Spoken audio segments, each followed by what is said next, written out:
পূর্ব বর্ধমানের কেতুগ্রামের খেয়াইবান্ধা গ্রাম, সেখানকার মানুষজন তারা দেখিয়ে দিয়েছেন যে তারা তাদের গ্রামের উন্নয়নে বিগত 15 বছরের সরকারের যাবতীয় যা কিছু সেগুলোকে একেবারে কোনো রকম মাথায় না নিয়ে তারা বলেছেন আমাদের রাজনীতি, আমাদের গ্রামের উন্নয়ন, এটাই আমাদের একমাত্র মাকসাদ, একমাত্র উদ্দেশ্য। সেটা তারা করে দেখিয়েছেন। শুধু তাই নয়, তারা গ্রামের উন্নয়নে কি কি করেছেন আপনাদের ইন ডিটেল দেখালাম।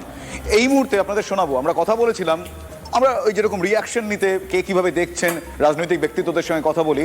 হান্নান মোল্লা, আপনারা জানেন কৃষক নেতা হান্নান মোল্লা, তার সঙ্গে আমরা কথা বলেছিলাম। তিনি একটা তার রিয়াকশন, তার প্রতিক্রিয়া আমাদের জানিয়েছেন, একবার শোনাবো। চাই কৃষকরা নিজেরা একসঙ্গে বসে উদ্যোগ নিয়ে ঐক্যবদ্ধভাবে একটা কোঅপারেটিভ তৈরি করুক এবং সেই কোঅপারেটিভের মাধ্যমে তারা চাষ করুক। এবং কোঅপারেটিভ হলে কি হবে, কোঅপারেটিভের নামে কিছু সুবিধা পাওয়া যায়, সস্তায় সার, এই সমস্ত কিছু ব্যবস্থাও পাওয়া যায়। আপনারা শুনলেন হান্নান মোল্লা, তিনি বলছেন যে কৃষকরা তাদের সুবিধার জন্য যা যা পরিসর দরকার, সেটা যেরকম রাষ্ট্র প্রোভাইড করবে সেরকম তারা নিজেদেরও তো একটা পরিসর তৈরি করেছেন। এই ধরনের সমবায়গুলো সেই একটা পরিসর, যে পরিসরে থেকে কাজ করলে কিছু মুনাফা আসে, জীবন একটু ঠিক মতো যাপন করা যায়। অমিতেশ বাবু এই মুহূর্তে আমার সঙ্গে রয়েছেন। আমাদের এই মুহূর্তে তিনি আমাদের সঙ্গে অ্যাড করলেন অমিতেশ মুখোপাধ্যায়, যিনি যাদবপুর বিশ্ববিদ্যালয় সোশিওলজির অধ্যাপক। অমিতেশ বাবু, আমি আপনার কাছ থেকে একটা আইডিয়া পাওয়ার চেষ্টা করবো যে এই যে কেতুগ্রাম, মানে কেতুগ্রামের খেয়াইবান্ধা যে মডেলটা দেখাচ্ছে, আমরা যদি একটু এর আগেও এই মডেল নিয়ে নানা রকম ইনিশিয়েশন হয়েছিল, আমরা সেগুলো দেখাচ্ছিলাম। রবীন্দ্রনাথ তিনিও দেখিয়েছিলেন এই পথ, এবং এরপর ইউএসএসআর, সোভিয়েত রাশিয়া ইত্যাদি এসেছে। কিন্তু আমাদের এক্ষেত্রে, এ রাজ্যের ক্ষেত্রে এই সমবায়ের এই মডেল, এই ইউনিট কতটা ফলপ্রসূ হতে পারে যদি খেয়াইবান্ধার মতন এরকম অনেকগুলো গ্রাম নিজেদের মতন করে স্বতঃপ্রণোদিতভাবে এই মডেল তৈরিতে এগিয়ে আসে নিজেদের উন্নয়নের স্বার্থে।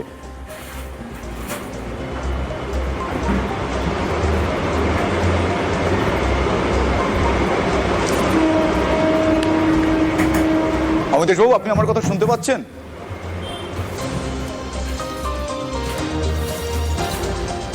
না, উনি বোধহয় শুনতে পাচ্ছেন। আমি একবার ওনার কাছে যাবো। আমি একবার স্টুডিওতে আসি। স্টুডিওতে আমার সঙ্গে অঙ্কন রয়েছেন, সৈকত রয়েছেন। অঙ্কনের কাছে, অঙ্কন, ব্রেকে যাওয়ার আগে একটা বিষয় নিয়ে আপনি বলা শুরু করেছিলেন যে এই মডেলগুলো এবার স্বতঃস্ফূর্তভাবে তো তারা নতুনভাবে আসছে, কিন্তু সরকারি সাহায্য এবং একটা সেই পরিসর তৈরি করা, এই নতুন সরকারের কাছে বদলের বাংলায় মানুষ অনেক কিছু বদল চাইছে। এই বদলের আভাস আপনি দেখছেন, কিভাবে দেখছেন, আপনার কি অভিমত? না, দেখুন, আমরা যে মডেলের কথা বলছি সেই মডেলটা কিন্তু মানে মানুষ বাধ্যবাধকতাতেও তৈরি করেছে। মানে সরকারি প্রকল্প না পেয়ে, সরকারি সুবিধা না পেয়ে, কৃষকরা তাদের প্রাপ্য ন্যায্য সরকারি অধিকার না পেয়ে তারা কিন্তু বাধ্য হয়েছেন এই প্রকল্প, মানে এইভাবে নিজেদেরকে একটা ব্যবস্থার মধ্যে নিয়ে যেতে। এটা কিন্তু মানে যেমন আমরা উদযাপন করছি, তেমনি আমাদের ব্যর্থতারও কারণ। যে 15 বছরে, আমি একটা এক্সাম্পল দিচ্ছি, এই যে সমবায় মন্ত্রক তৈরি হওয়ার পর এই যেগুলো সমবায় তৈরি হয়েছে, এই সমবায়গুলোকে কেন্দ্র সরকার এবং রাজ্য সরকার 80% 20% রেশিওতে ভাগ করে একাধিক মানে টাকা দিতে চেয়েছিল এই সমবায়ের উন্নয়নের জন্য। সেই টাকাগুলো এতদিন ধরে আটকে রেখেছিল। এই যে এবার আমরা তো সরকারকে ট্যাক্স দিই যাতে কৃষক তার ন্যায্য অধিকারটা পায়। আমার আপনার ট্যাক্সের টাকায় তো মেলা খেলা উৎসব হওয়ার কথা নয়। এবার সেই টাকাটায় যদি কৃষকরা তাদের ন্যায্য পরিষেবা না পাচ্ছে, কৃষকরা ট্রাক্টর কিনতে না পারছে, কৃষকরা সেক্ষেত্রে তারা কি করবেন? খুবই ন্যায্য প্রশ্ন। আমি একবার সৈকত, অনলাইনের সৈকত থেকে শুনে তারপরে আমি বাকিরা 3 বার করে বলেছে, আমাকে তো কাউন্টার করতেই হবে যেহেতু এটা একটা এই মডেলের। আমি পরিষ্কারভাবে বলছি, বি স্পেসিফিক। বিষয়টা হচ্ছে যৌথ খামার, কালেকটিভনেস, সমবায় মুভমেন্ট এবং কৃষকদের আত্মনির্ভরতা। যেই রাজ্যের মাটিতে সোভিয়েত হোক, রবি ঠাকুর হোক, কৃষকদের দাবি দেওয়া হোক, যারা 100টা কৃষকের প্রাণ কেড়ে নিল, যারা কালেকটিভনেসে বিশ্বাসী করে না, যাদের সমবায় আন্দোলন, কৃষক আন্দোলনের কোনো ভূমিকাই ছিল না, যারা গরিব কৃষকের কৃষিজ ফসল যন্ত্রাদির দাম বাড়াচ্ছে আর শিল্পপতি কর্পোরেটদের কোটি কোটি টাকা কর ছাড় দিচ্ছে, যারা কৃষি জমি লুট করে আম্বানি আদানির হাতে তুলে দিচ্ছে, তারা আপনার কাছে প্রশ্ন হতে পারে বা তাদের কাছে আপনার এক্সপেকটেশন হতে পারে তারা এই সমবায় বা এই কালেকটিভনেসের পক্ষে দাঁড়াবে। আসলে এটা নীতিগত বিষয়। তখনও সোভিয়েত রাশিয়া, মানে নীতিটা তো মানুষের উন্নয়ন, নীতিটা তো মানুষের উন্নয়ন। একদম, আমি বলছি উন্নয়নের মডেলে দুটো ভাগে। এখানে তৃণমূল বিজেপির প্রশ্ন নয়, মডেলের ভাবনা চিন্তার প্রশ্ন। তখন ওই বিজেপির বাবারা, হিটলার, মুসলিনিরা সোভিয়েত মডেলের বিরুদ্ধে ছিল, তারা সেই পরিসর দিতে চাইছেন, তারা সেই পরিসর দিতে চাইছেন, তারা তো স্বাগত জানাচ্ছেন 15 বছর ধরে, তারা তো স্বাগত। বাবা মানা লোকজন যে মাও সেতুংয়ের আমলে মিটিং করছে। আরে বাবা, আমি একটাই কথা বলছি, এই যে মাও সেতুংকে বাবা মানে নিজেদের ঘরে বাবা নেই, এই মাও সেতুংকে বাবা না, কোনো hypothetical situation নয়। বেশ, বেশ, আমি একবার অমিতেশ বাবুর কাছে যাব। এক মিনিট আমি একবার অমিতেশ বাবুর কাছে যাব। আমি একবার অমিতেশ বাবুর কাছে যাব। অমিতেশ বাবু, আপনি 1 লাখ 1 কোটি মানুষ এক মিনিট। অমিতেশ বাবু, আমি আপনার কাছে জানতে চাইবো, অমিতেশ বাবু, আপনার কাছে কিছুক্ষণ আগে আমার যে প্রশ্ন আপনি শুনতে পারেননি, ওনারা কিছু সিচুয়েশন এর আগে কে কাকে কিভাবে আদর্শ হিসেবে দেখছেন, আইডলাইজ করছেন, সেই বিষয়ে আলোচনা। কিন্তু বাস্তবিকভাবে এই সমবায় মডেল এই রাজ্যের কৃষকদের উন্নয়নের স্বার্থে যে সরকারি ক্ষমতায় থাকুক না কেন, কতটা তাদের জন্য এক্ষেত্রে গুরুত্বপূর্ণ এবং কতটা কাজের কাজ হতে পারে, যদি গোদা বাংলায় বলি।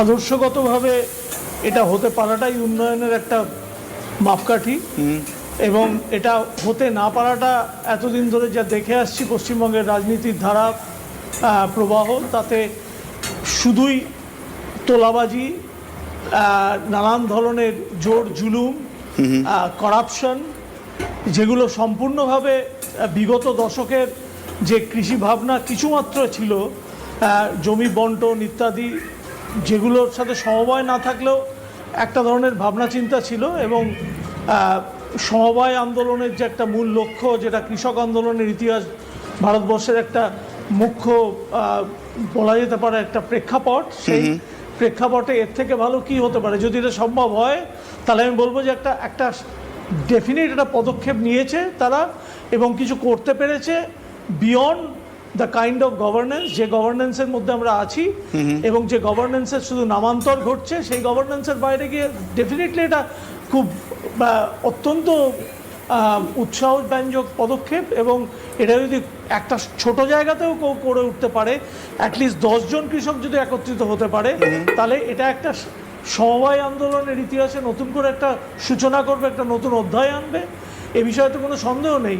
অর্থাৎ এই উন্নয়নের মডেল নিয়ে আমার মনে হয় না কোনো ডিবেট বা ডিসকাশন হতে পারে। এটাতে আমার ধারণা সব পক্ষই সমর্থন করার নীতিগতভাবে থাকা উচিত, তারা আদতে করুক আর না করুক কিছু। অত্যন্ত গুরুত্বপূর্ণ একটা বিষয় অমিতেশ বাবু বললেন যে রাজনৈতিকভাবে যার যেরকম মতাদর্শ থাকুক না কেন, ঠিক এইটাই হয়েছে এই খেয়াইবান্ধা গ্রামে। এই গ্রামে যারা যারা একসঙ্গে চাষ করছেন কৃষকরা, তারা কিন্তু প্রত্যেকে কোনো একটা রাজনৈতিক দলের সমর্থক নন, তাদের মধ্যেও কিন্তু রাজনীতির ভিন্ন মত রয়েছে, কিন্তু তারা এই সমবায়ের ক্ষেত্রে, তাদের গ্রামের উন্নয়নের ক্ষেত্রে এক হয়ে গিয়েছেন। এটা বোধহয় সব থেকে বড় মানবিক একটা মডেল। ঝন্টু বড়াইক রাজনৈতিক বিশ্লেষক আমাদের সঙ্গে ছিলেন। ঝন্টুবাবু, আপনি একটা বিষয় উল্লেখ করার জন্য হাত তুলছিলেন, কিছু বলবেন এ বিষয়ে? একদম, দেখুন এই যে স্যার বললেন অমিতেশ বাবু, এখানে সমবায় আন্দোলন শব্দটা ব্যবহার করেছেন, সেটাকে নতুন সরকারের কাছে আমার দাবি যে সমবায় আন্দোলনটাকে পরিপূর্ণ বিকাশ রূপ দিক, কারণ এটা বন্ধ হয়ে গেছিল। দ্বিতীয় ল্যাম্প, আদিবাসী ডেভেলপমেন্টের জন্য গ্রামে গ্রামে ল্যাম্প নামক সমবায় সংস্থা তৈরি হয়েছিল, সেগুলো কার্যত বন্ধ হয়ে গেছে, মুখ থুবড়ে পড়েছে। একেবারে সেইটা আবার চালু হয় কিনা। আপনি আরো একটা কন্টিনিউয়েশন অত্যন্ত গুরুত্বপূর্ণ বিষয় উল্লেখ করেছেন। স্টুডিওতে আমার সঙ্গে রয়েছেন সৈকত এবং অঙ্কন। আমি সৈকতের কাছে যাবো। সৈকত, কিছুক্ষণ আগে আপনি বলছিলেন যে সেই সময় এই কৃষি আমাদের ভিত্তি, শিল্প আমাদের ভবিষ্যৎ যে স্লোগান দিয়ে শুরু হয়েছিল, মাঝখানে একটা ছেদ পড়েছিল, সেটা পূর্ণচ্ছেদ হয়ে গিয়েছে। বদলের বাংলায় নতুন সরকার ক্ষমতা এসেছে, একে অপরের সঙ্গে লড়াই না করে এই বিষয়টাকে হাতে হাত রেখে রাজনৈতিক বিভিন্ন মতের মানুষজন তারা একসঙ্গে থেকে এদেরকে হেল্প করতে পারে। আপনার কাছ থেকে আমি জানতে চাইবো সৈকত। না দেখুন, সরকারের কাজ তো কৃষকদের পাশে দাঁড়ানো। আমরা 11 সালে যেমন আমাদের শুধু ছেদ পড়েনি, মানুষ তার অল্টারনেটিভ ওয়ে তৈরি করেছে, যৌথ খামার তৈরি করেছে।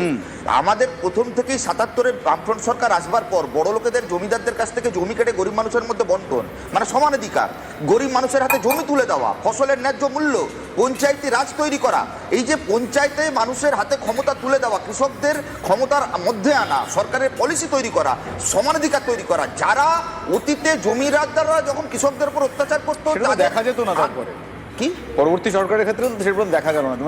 দেখুন, তৃণমূল, বিজেপি, সিপিএম নিয়ে আপনি যৌথ খামার কনসেপ্ট এই ভাবনাকে আলাদা করবেন না। আজকে কোঅপারেটিভ বিজেপি তো সাহায্য করবে বলছে, বিজেপি তো আশার আলো দেখছে, সাহায্য করবে বলছে।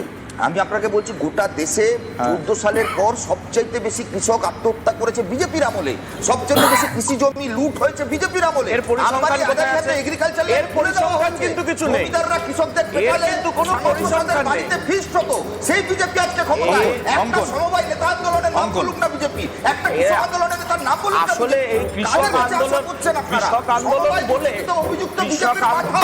আরে আদি বাবা। কোঅপারেটিভের দুর্নীতি তদন্ত হয়নি। থাম থেমেছে। 15 বছরে কোঅপারেটিভের টাকা লুট করা নেতারা বিজেপির মন্ত্রী হয়েছে। আজকে কোঅপারেটিভ আমাকে বলতে দিলেন না, এনাকে বলতে দিলেন। বন্ধ। বেশ অঙ্কন, কোথায় এগুলো? বেশ অঙ্কন উত্তর। সমবায় আন্দোলনের নাম করে আমলাস হলে 55 জন কৃষক আত্মহত্যা করবে, সেই সময় এই তো ওই সমবায় আন্দোলন যখন হচ্ছে, কৃষকরা যখন আত্মহত্যা করছে, তখন চুরুঠাতে নন্দনে গিয়ে বুদ্ধবাবু নাটক দেখবে। এটাকে এই এক কথা, আরে আম্বানি আদানির কাছে তোমার মুখ্যমন্ত্রী পিনারাই বিজয়ন গিয়ে জুতো বালিশ করে, জুতো বালিশ করে তোমার মুখ্যমন্ত্রী, জুতো বালিশ করে। এবার যৌথ খাবারের বিরুদ্ধে, যৌথ খাবারের কনসেপ্ট কোথায়? যৌথ খাবারের কনসেপ্ট রাশিয়ার মুখ থুবড়ে পড়েছে। যৌথ খাবারের 3.5 আমরা কমিয়েছি, জুতো মেরে তোমাদেরকে সরিয়ে দিয়েছে কেরলের কৃষকরা। কেরলের কৃষকরা জুতো মেরে দাঁড়িয়েছে, কারণ এই হচ্ছে সিপিআই, এই হচ্ছে সিপিআই যারা দালাল, যারা দালালি করেছে, যারা প্রকৃত শোনে না। কেরলে আজকে অন্ততপক্ষে এই বিষয় থেকে অঙ্কন সৈকত তারা রাজনৈতিক মতাদর্শে নিরিখে তারা যেই আন্দোলনের কথা বলছেন, তারা যে লড়াইয়ের কথা বলছেন, সেই জায়গায় দাঁড়িয়ে আজকে আমরা যে বিষয়ে কথা বললাম, নিঃসন্দেহে রাজনৈতিক মতামত আলাদা থাকতে পারে, রাজনৈতিক আদর্শ আলাদা থাকতে পারে, রাজনৈতিক দল আলাদা থাকতে পারে, কিন্তু এই যে খেয়াইবান্ধা গ্রামের মানুষজন, এই খেয়াইবান্ধা গ্রামের যে কৃষকরা, তারা তাদের আলাদা আলাদা রাজনৈতিক মতাদর্শ নিয়েও তারা যেটা দেখিয়ে দিয়েছেন, যেই মডেল এককালে বামেরা বলছেন যে আমরা দেখিয়েছিলাম, এরপর তৃণমূল কংগ্রেস জমানায় তারা সেটাকে নিয়ে যেতে পারেনি। বিজেপি নতুন সরকার, এ বাংলায় বদলের বাংলায় নতুন সরকার, তারা বলছেন যে তারা এই বদলের বাংলার এই বদলগুলো আবারও তারা কন্টিনিউ করতে পারবেন।